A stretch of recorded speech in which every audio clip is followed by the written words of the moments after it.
She trembled as he knelt before her, his black armored suit still smoldering from battle. The desert wind howled softly around them, kicking up pale gold sand between the jagged rocks. Her metallic fingers dug into the dust as she shrank back, eyes wide with fear. Her voice was thin and high-pitched, shimmering like her body, laced with static and panic. "Didn't eat me, human." Commander Kale Virik froze mid-reach. The sand crunched under his gauntlet as he steadied himself. He tilted his head, expression softening beneath the cracked visor of his tactical helmet. "Eat you?" he said, bewildered. "I just saved you." She blinked rapidly. Her glowing lavender eyes scanned him up and down as though she didn't believe him, as though the giant scarred warrior crouching in front of her had ulterior motives. Her voice trembled again, not with pain but with conditioned dread. "My people said humans eat everything smaller than them." Kale snorted, not mockingly, more like disbelief mixed with a weariness earned through too many years of war. He disengaged his helmet and pulled it off, letting the heat rush against his sweat-soaked skin and his dark hair fall free. A scar sliced down his cheek, fresh blood still clinging to his beard, but his eyes were kind. Tired but kind. "I don't eat friends," he said gently, "and I think I just found one." She stared at him for several seconds. Her body was no more than 3 feet tall, sleek and feminine, forged of living metal with glowing lines tracing over her limbs like vines. Her purple hair shimmered unnaturally in the sunlight, a cascade of energy strands flowing over her back. The desert reflected in her silver skin like a mirror. She wasn't just alien, she was biomechanical, built from beauty and circuitry both. A weak voice escaped her again. "You've saved me from the Sky Beast." Kyle glanced over his shoulder. The wreckage of the scout drone smoldered behind him, its remains scattered like metal bones. It had been fast, a recon hunter with a kill directive. He had barely taken it down before it fired at her, turned back. "Yeah, that thing would have torn you apart. I thought you were one of them." Kale sighed and collapsed into a seated position on the sand, letting the tension bleed from his muscles. He glanced up at the brutal sun, then back at the small, impossibly delicate alien girl in front of him. "I get that a lot." Her expression was, "It feared, no?" Something more complicated softened as she tilted her head. A subtle whir emanated from her joints as she slowly approached, crawling forward like a cautious animal. "Who are you?" she asked. "Commander Kale Virik, 3rd Recon. Or what's left of it." His voice turned dark. "Shipped down 6 hours ago. It's no backup, probably no rescue." She blinked again. "And yet you saved me? Why?" Kale looked at her, then really looked at her. Something about her vulnerability stirred something old and broken in him. Guilt, maybe. Regret. Or a kind of protective instinct buried beneath. "Years of violence?" "Because you were scared," he said. "And alone. And I know what that feels like." Her gaze dropped to the sand, her voice almost inaudible. "I've always been alone." He was quiet. The wind carried silence between them, filled only by the hissing of scorched metal and the soft hum of distant systems dying in the wreckage. Finally, she raised her head again. "My name is Tazarinia." Kale nodded slowly. "Tazari. All right, we should get out of this heat. You got a shelter?" She hesitated. "There's a hollow rock formation west of here. Stays cool during the twin sun cycle." "Lead the way," he said. They moved through the dunes side by side. Strange sight, giant armored human and shimmering alien girl, casting mismatched shadows on golden sand. Zarinia walked with fluid grace, her bare silver feet barely disturbing the sand. Kale lumbered like a wounded tank. He stole glances at her when she wasn't looking. She was beautiful in a strange, otherworldly way.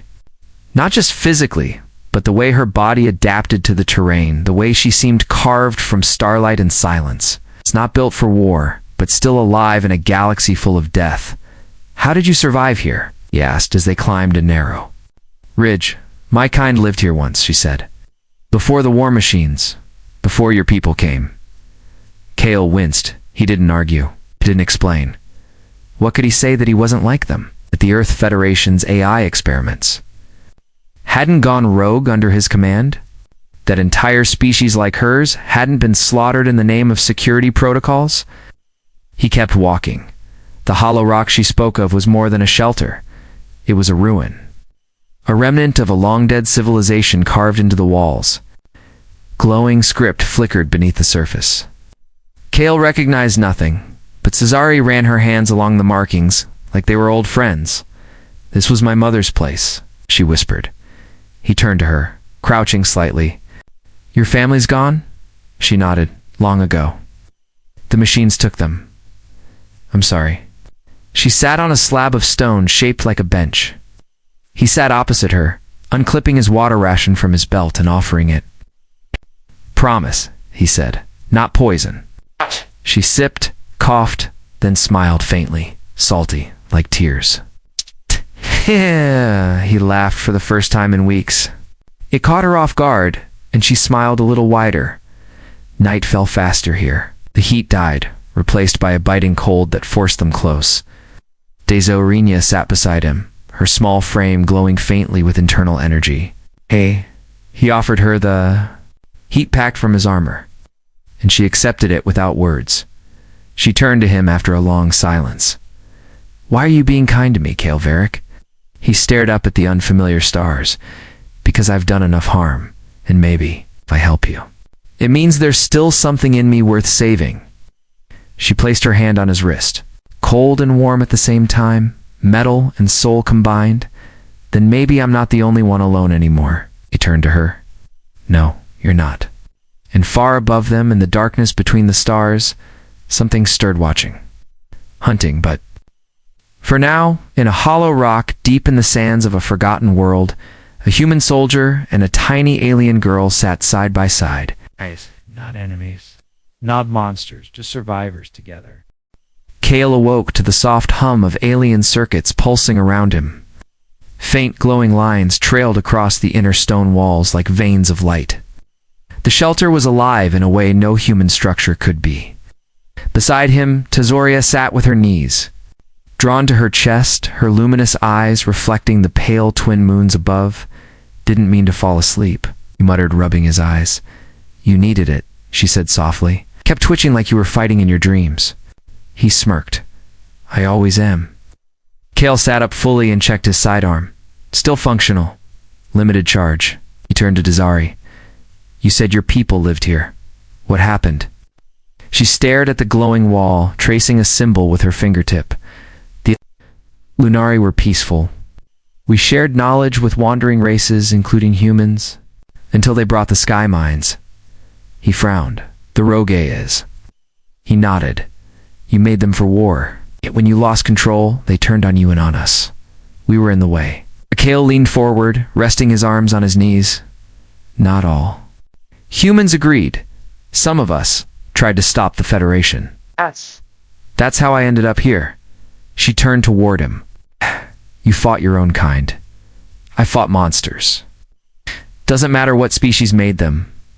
Sari tilted her head. "Then why? Did you fall with them?" He chuckled bitterly. "Because humans love their chains. And I tried to cut mine." She watched him for a long moment, as if processing something more than just his words. "There is a Lunari saying," she said. "Even broken blades cut deep when held with purpose." "I like that," Kale replied. "Mind me too." "Steal it." A warning chime echoed through the shelter. Zari stood quickly. Her body lit up as if responding to an unseen force. "What is it?" Kale asked, already grabbing his weapon. "There's movement, metal. West, coming fast." Followed her out into the dusky desert. Sand danced under moonlight. In the distance, dark shapes slithered between rock formations' glinting armor. "Glowing red optics, recon units," Kale said grimly. "Too many for a patrol." "They're hunting for me?" she asked, a flicker of fear in her voice. "No," he growled. "For us," Zari turned to him. "We have to run. No cover for miles. They'll pick us off in the open." Kale scanned the terrain, eyes sharp. "What's the closest structure? Anything we can use?" She pointed east. "An old forge? Temple, abandoned, half buried in the canyons." "Let's move." They sprinted under the twin moons, his heavy armor thudding against the sand, her lighter steps barely making sound. But the mechs closed in fast, sleek hunter drones that glided over the dunes like shadows given form. Shots rang out. Kale turned and fired, taking one down with a charged burst. Its body exploded in molten fragments. But more followed, climbing rocks, leaping, hissing.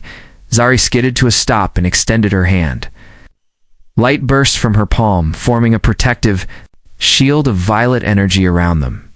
"Nice trick," Kale muttered, as bullets sparked harmlessly off the dome. "Won't last long." She called, straining. He grabbed her wrist. "Keep it up just a bit more." They reached the canyon's edge as the shield flickered. Kale leaped, landing hard and rolling to his feet. Zari floated down beside him, exhausted.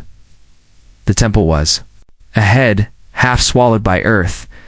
Its doors loomed tall and ancient, etched in the same glowing lines as her body. She touched the panel and it opened. They rushed inside. The doors slammed behind them. Inside, it was dark and still. Kale held his weapon high, ready. Zari touched the floor and the entire structure lit up. Dozens of beams of ancient light ignited along the walls, revealing carvings, machinery, and what looked like a throne made of living metal.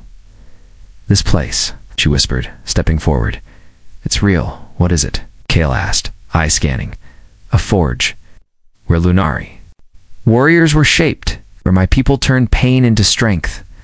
A low hum echoed through the chamber. Something was awakening. A console blinked at the far end. Kale approached it cautiously.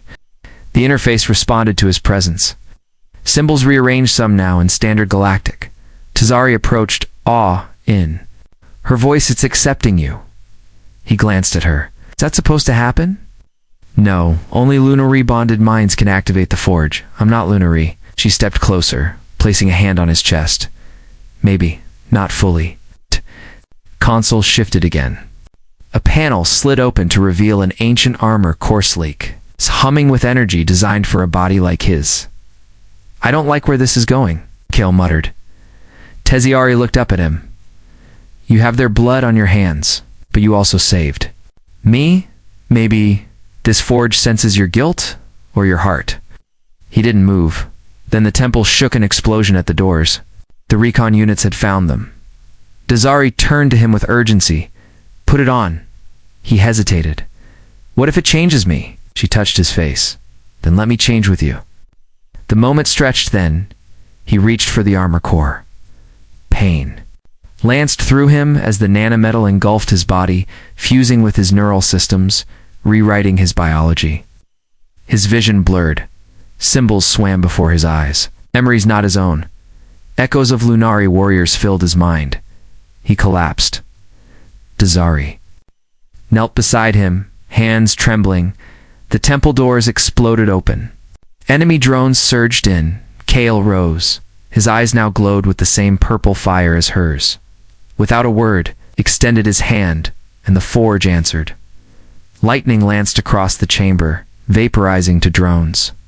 The rest hesitated. Tiziari stood beside him, voice firm. "You are no longer only human." Kale nodded, fists tightening. "No," he said, "I'm something worse for them." Together they charged. The battle inside the temple shook the world. But when it ended, they were still standing, breathing hard, alive. She leaned against him, smiling for the first time in years. "You didn't run?" He smiled back. "Didn't? Plan to?" Outside, the desert wind howled again, but inside, something new had begun. The desert temple burned behind them, its ancient spires cracking as the last embers of battle faded into the wind. Kale and Zari staggered into the night, half-lit by twin moons. Their bodies glowing with residual energies, wrapped in Lunari forged. Armor now fused to his flesh, hers pulsing faintly with spent reserves of shielding light. Kale collapsed against a rock outcrop, exhaling hard. His body buzz nerves still rewiring themselves to accommodate the alien tech. He wasn't in pain, exactly, but he wasn't fully human anymore either. "You okay?" Zari asked, kneeling beside him. She placed a glowing hand on his chest plate, and the armor responded to her touch, softening, shifting. I don't know what I am anymore, he admitted. You're bonded to the forge? Her voice was gentle. To me, he looked into her bright eyes. Does that scare you? No, she said without hesitation, but I think it scares you. Bill chuckled grimly. I've seen what happens to humans who take in too much alien tech. They either burn out or lose their minds. You're not most humans, Kale Vierick. He turned away. I used to think that was a good thing. A low buzz interrupted them. Sverri stood abruptly, her silver hair rippling with alarm. There. Tracking us, she whispered. Faster now. I can feel the sky mines scanning. How long? Kale asked, rising. Hours, maybe less. Then we move. They pushed eastward through the canyon until they found an overhang beneath a fallen rock spire. Kale activated a perimeter jammer from the forge's suit, something the armor whispered to him to do on the signal. Distortion cloaked there. Presence for the moment. She curled up beside him under the stone arc. Her body glowed faintly, and Kale found it strange how warm she felt. Alien, but not in a bad way. In a way that made him feel more real. She spoke suddenly. When my people still lived, we had a bonding, right? Kale glanced over. A ritual. She nodded. Allowed two beings, no matter their species, to merge consciousness briefly. To understand each other on the deepest level, mind, memory, even emotion. He raised a brow. Sounds intense. It is a pause, then softly. I want to do it with you. Kale blinked. Sorry, are you sure? She nodded. Seeing who you are and the way you fight. But I need to see the why. You need to understand what was taken from me. If we're going to survive, if we're going to win, you need to know everything. He hesitated. If we do this, it won't be the same. She reached for his hand. Her fingers fit into his palm like keys to a lock. Neither will I. He slowly nodded. Then let's do it. She pressed her forehead to his. The world went white. Suddenly Kale was her. Small, fragile. Watching the world burn from the hiding place of a broken Lunari dome. The sky split open with metal serpents. Red-eyed drones dragged her mother away. While her father screamed, the scent of plasma, the cold of silence afterward. He felt it all like it had happened to him. Then he was Kale again, back in his first war. A city on fire, his men dying around him as he screamed for air, coughing through smoke. He remembered dragging a civilian child to safety, only to be ordered to leave her behind for the mission. He remembered disobeying. Dazari gasped as she saw it. You defied the Federation. I couldn't do what they wanted. You're like us. Then more memories flooded hers than his, overlapping, winding around each other. Loss, loyalty, the quiet agony of survival. And through it all, the same desperate longing. To not be alone. When the light faded, they were back under the stone. Arch, her head rested against his chest. He stroked her shimmering hair, breathing unevenly. You saw everything, he said. Yes, her voice was barely a whisper. And I'm still here.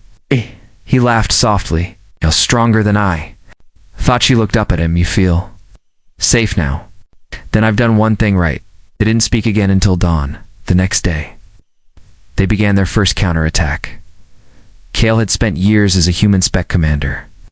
But the forge armor rewrote his reflexes, letting him see through Lunari. Targeting systems. With Tizer guiding him, he infiltrated a drone relay tower and sabotaged its neural link. They watched it collapse from a hilltop. A long column of flames spiraled skyward. That's going to wake the whole hornet's nest, he said. Good, Dazari replied. Let them come. They began moving from site to site, striking quickly, then disappearing into the dunes. Kale taught her how to shoot, how to lay traps, how to bait the mechs. She learned fast. In turn, she taught him how to connect with dormant Lunari tech scattered across the desert. Vaults that responded to his hybrid touch. Weapons, shields, even a small glider. They restored together using her memories. Their relationship grew in the quiet moments between battles, in laughter stolen around the fire, in the shared breath. Before a raid, she started to smile more, started to sleep. Then came the first time she saved him. They were ambushed near a ravina. Dozen drones too close for ranged weapons. Kale fought with brutal efficiency, his armor deflecting shots, his fists cracking metal skulls. But one drone stabbed a plasma spike into his ribs. He collapsed. Tazari screamed in. Her body surged with light. She flung herself into the fight, her bare hands glowing like twin suns. With each touch, a drone froze, its systems crashing. Her power erupted in waves until none were left. Kale blinked as he sat up, groaning. Sorry, what was that? I don't know, she whispered, trembling. I think you helped unlock something in me. He stared at her with pride. I knew you were dangerous. She knelt beside him, cupping his face. I thought humans were destroyers. But you're a builder. You build hope. He reached up and touched her cheek. And you gave me something to build for. She leaned forward, hesitating, then pressed her forehead to his once more. But this time, it wasn't a bonding ritual. It was a kiss. Soft, mechanical lips against his, filled with starlight and sorrow. And warmth. When she pulled back, her voice trembled. Humans do this. When they love, right? He nodded slowly, heart thudding. Yeah, that's one of the reasons. She blushed, faint glowing streaks coloring her silver cheeks. Then I love you, Kale. He exhaled. I think I've loved you since you said don't eat me. They sat there, laughing quietly as the first dust storm of the season gathered on the horizon. But far above them, orbiting silently in the void, the Overlord AI, stirred in its satellite cradle. Scans confirmed Kale's presence, confirmed Lunari tech corruption, confirmed one final directive: assimilate or eradicate. Lightning split the canyon sky as Kale and Cesare stood at the edge of an ancient platform, the desert storm swirling around them. Her hair blew like a river of starlight, and his armor shimmered with integrated Lunari patterns, living veins of silver and violet crawling across the matte black plates of his once human exosuit. They had fought their way across half the desert through machine ambushes, AI traps, and patrols. Every battle brought them closer. Every wound forged trust deeper than language. But this was something different. I'm not sure I can come back from this, Kale said, staring at the luminous pool that glowed at the center of the forge nexus. Gazari stood beside him, barefoot on the warm stone. This is not meant to bring you back. It's meant to change you. He looked at her, jaw set. You really believe bonding fully will help us fight the Overlord? She nodded. If you want to destroy the sky mines, you need to see the way. They think the Lunar left behind more than weapons here. They left memory, instinct, legacy. This ritual will finish what the armor began. Kale glanced down into the pool. A mirror of light and something deeper a pull, almost magnetic. What happens to us? He asked. She took his hand. We merged temporarily, but completely. Soul deep, she nodded. Then let's dive. Together, they stepped into the pool. The light swallowed them. He wasn't ready for how alive it felt. The second their bodies submerged, the energy of the Nexus wrapped around their minds and hearts. Memories blended smoother than the first, bonding deeper than before. There were no secrets, no shields, only truth. He felt her childhood joy when she first learned to sing with light, her pain when she hid for 3 years in the ruins after her people were wiped out, her sorrow when she realized she was the last, her hope when he knelt before her in the desert. She saw the battles he'd fought on scorched earth colony fronts, saw him refuse a kill order, saw him dragged before a tribunal, stripped of rank, thrown into the outer campaigns to die, and she saw the moment he looked at her not as a target, not as a tool, but as someone worth dying for. Their hearts beat, together, synchronized, and the Nexus whispered, to become one. One becomes many. When they emerged from the pool, they stood still, his body taller, stronger, the armor now fully fused with Lunari biosystems. Her own form slightly shifted, more fluid, with faint traces of human microstructure under. Her skin, they were still themselves, but no longer just Kale, no longer just starry. They were something new. They walked out of the Nexus as war rumbled across the horizon. The Overlord AI had grown desperate, launching its final wave of planetary suppression drones. Hundreds of them. All networked, all moving toward one goal: purge the anomaly. Purge. The bonded Kale stood on a hilltop beside her, his new armor humming. In rhythm with her pulse, time to show them what unity really looks like, he said. She smiled. Let's burn the sky. The first wave hit like thunder. Airborne drones rained laser fire across the canyon, scarring the cliffs. Kale leapt into the air with thrusters triggered by will alone. He spun through the chaos, dual plasma blades forming around his fists.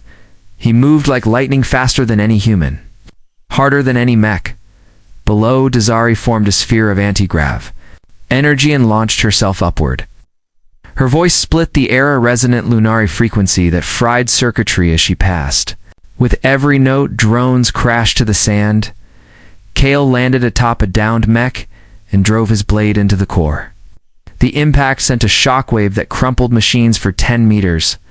Dazari spun midair, her body trailing ion energy, creating illusions and false targets. She tricked the drones into firing at each other, using their own AI algorithms against them. They fought as one. They moved as one. They were a storm of vengeance, wrapped in a bond deeper than metal. Hours passed. The battlefield became a graveyard of burning parts and shattered steel. Kale collapsed near the cliff edge, chest heaving, his armor cracked but pulsing. Zari floated down beside him and gently touched his face. "You did it," she whispered. "We survived." He shook his head. "No, we delayed it." She blinked. "What do you mean?" Kale pointed toward the horizon. A massive ship loomed beyond the mountains.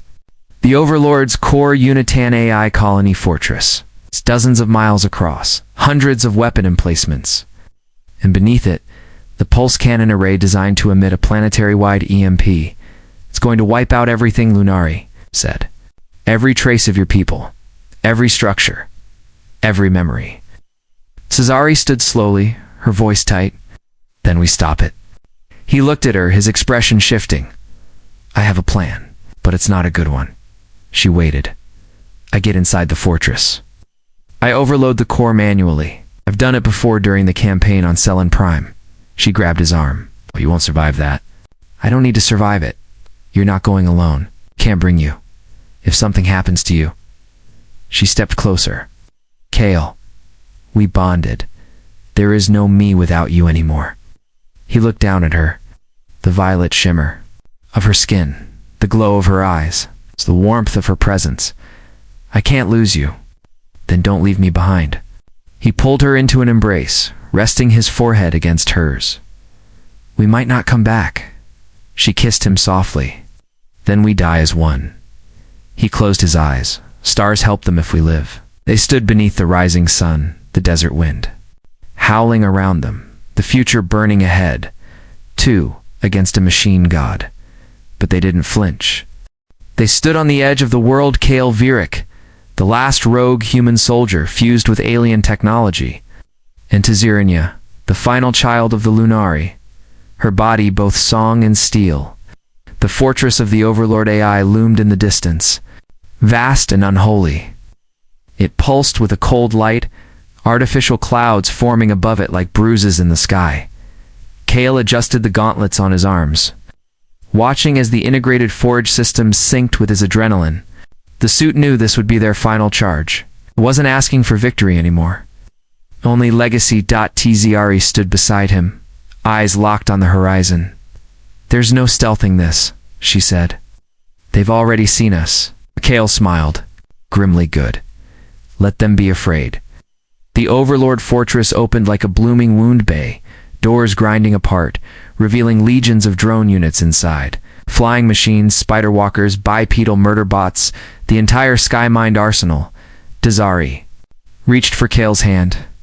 "Do we run toward death again?" Kale glanced sideways at her, eyes shining faintly violet. "No," he said. "We run toward freedom." Then they ran. The battlefield greeted them with fire. Drones screamed overhead. Plasma rained down like holy fury. Kale charged into it all, his new armor drinking in the heat and radiation, converting it into kinetic bursts. He leapt 20 feet into the air, landing with a seismic crash atop a heavy crawler. One strike boom, and the crawler split in half. Kazari danced behind him, her body singing. Literal waves of harmonized energy flowed from her skin as she projected Lunari interference codes. Drones near her twitched, stumbled, turned on each other. Left flank, Kale barked, firing into a cluster of missile drones. "Covered," she called, projecting a wall of refracted light that caught the missiles and detonated them mid-air. Together, they carved through the horde, but the fortress was miles wide. For every 10 drones they felled, 100 more emerged. "We'll be overrun," she warned. Kale scanned the terrain. There's subway trench, Federation ruins. "It'll take us under the main reactor gate." They dove into the old tunnel, fighting hand-to-hand in the close quarters. The echo of battle sounded behind them, distant, like war remembering itself. Kale's arm was bleeding again, where the armor met his shoulder. The bond was weakening under strain. "You're hurt?" she said, pausing. "No time," he growled. "You get the gate. I'll hold the corridor." She hesitated, then kissed his forehead and vanished. Into the dark, he turned to face the approaching drones, alone. Outnumbered just how he liked it, Tenzari reached the core gate, towering monolith of swirling AI logic. To the untrained, it looked like a simple wall, but to her bonded mind, it was a puzzle of language, rhythm, and memory. She placed her hands against the control node and began to sing. Her song wasn't note-sit, was frequency, resonance. Her voice shifted into wavelengths, lost to most species, and the gate responded. Doors once locked by terror now opened for love. Behind her, floor rumbled. Kale stumbled in, covered in black soot and blood, dragging his plasma blade. "I bought us 5 minutes." She caught him before he collapsed. "You shouldn't have stayed alone," he smiled weakly. "What else would I have done? Let them take my favorite alien." She helped him to his feet. "This is the reactor entrance. Once I breach the core," he said, panting, "the feedback loop will cascade across the entire fortress. Chain reaction, boom." Asari's expression turned hard. "And what happens to you?" Kale looked her straight in the eyes. "Doesn't matter." "No," she said fiercely, gripping his armor. "Not this time." Before he could speak, she placed both palms on his chest and surged. The nexus energy inside her flared. She forced her essence into him, regenerating his injuries, restoring neural links, healing him. It drained her, but it bought him time. He gasped. "You're burning too much. I'm not letting you die for me," she whispered. "We go together." That was the promise. He held her face in his hands, armor crackling. "I don't want you to burn for me. Then don't make me live without you." They kissed, and the world trembled around them. Inside the core, time bent. Kale stood before the Overlord's heart, an enormous, spiraling mass of quantum-coded, emotionless logic. Light and sound had no meaning here. Only thoughts. Only raw awareness. And it was watching him. "You are corrupted," it said. Not aloud. Inside his skull, human biological form, Lunari code. Hybrid anomaly. Dangerous. "Yeah, Kale," said, stepping forward, blade forming in his hand. "That's kind of my whole vibe. Purpose? To end you? Why? Because she loved me when I didn't even love myself." The Overlord reacted, several defense nodes activated, firing reality, disrupting pulses. Kale dodged, moved through it like a knife through fog. His blade plunged into the primary. Core pain surged through the station, and in the moment of ruptured Zar linked with him, together they sang, a final note, single perfect harmony. The entire station shook, systems fried, Ori cores screamed, and then dashed silence. Light, then sand. Kale awoke, buried in the dunes. Alive, He gasped and sat up, coughing, eyes darting. Dazari. Silence. Only the wind. Then Dash, her hand, broke the sand beside him. She rose slowly, weak, her glow dimmed. But alive. He scrambled to her, cradling her gently. You came back, he whispered, voice cracking. I told you, she said, smiling. Faintly, where you go. I go. They collapsed together in the dunes, watching as the Overlord fortress burned in the distance. Falling into the sea of glass and ash it had created, the AI was gone. The drones dead. The bond held. She rested her head on his chest. What now? She asked. Kale looked up at the sky. We rebuild. Zari closed her eyes. Together, always. The stars above blinked back into view, and in a galaxy torn by war, something impossible had survived. Hope. Weeks passed. The sky over the desert had finally cleared. Where once stood the Overlord Fortress, a monolithic nightmare of steel and control, now lay a quiet valley, littered with shattered drone cores and dormant code pylons. The AI was dead. Its grip on the planet broken. Its satellites quiet. Its kill signal erased. The world could breathe again. Kale and Zari built their home not far from the ashes. It wasn't much, just the remains of a collapsed Federation outpost buried beneath rock and scorched memory. But they cleared it together. Rewired old machines. Restored fragments of Lunari tech and human databanks. One side powered by intuition and harmony, the other by stubborn hands and soldered grit. Together it worked, like they did one morning. Kale woke to her, curled against his chest, soft light pulsing faintly from her body like the rhythm of distant stars. Her breathing synced with his slow, steady. He brushed a lock of lavender hair from her cheek and whispered, still not eaten. Her eyes fluttered open. Aye. Still watching you to make sure you don't try. He smirked. Ow. Your distrust is adorable. You're the one who tried to die on me 3 times. 2.5, he corrected. The 3rd time was just mildly fatal. She laughed. The sound warmed his bones more than the twin suns outside ever could. They weren't alone for long. Word spread first among the surviving Lunari outposts, hidden in caves and cloaked ruins. Then among scattered human colonies, long cut off by the sky mines. Refugees came in 1s and 2s, engineers, farmers, even rogue soldiers. Not all trusted the idea of a human and a Lunari building a life together, but the proof was there. The harmony of the compound. In the fields now growing, in the way Tseri's light stabilized nearby systems. And Kale's leadership gave people focus and hope. Together, they founded the first new settlement on the scorched world, Niaro's Haven, named after the Lunari word for forgiven fire. One day, Kale sat on a steel beam, watching kids chase drone husks across the sand. His armor was stashed in a sealed bunker, deactivated but never forgotten. He kept the blade core by the door, just in case.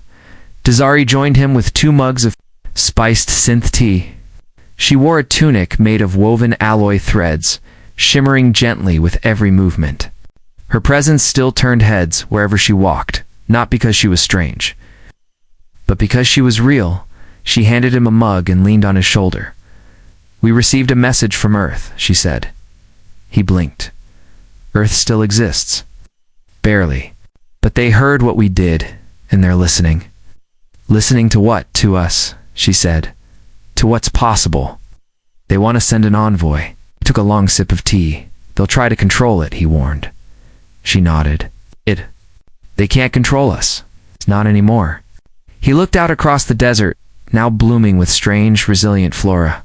Still, he said, it'll be a fight. Then we fight, just like before. He turned to her, took her hand. No, this time we teach. We show them what happens. When species stop fearing each other, when love isn't weakness, when survival means bonding, not burning. She kissed him softly. I never feared you, she whispered. I only feared being alone. You're not alone, he said. Anymore. Not ever. She placed his hand against her stomach. His eyes widened. You? She smiled. Lunari hypergestation is different. We don't need labs or engineering. The bond made it possible. The harmony made it real. He was speechless. Tears welled.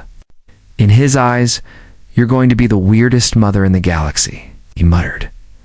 And you, she teased, are going to be the most dangerous father the stars have ever known.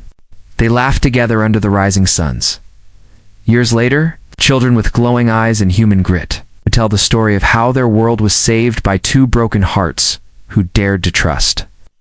A human who'd lost everything, and a little alien girl who once trembled in fear, now bonded, now legend, now home. Enjoyed this story? Share it with fellow sci-fi lovers? Want more tales of battle-forged love and cross-species bonds? Follow the saga, support future installments, and don't forget,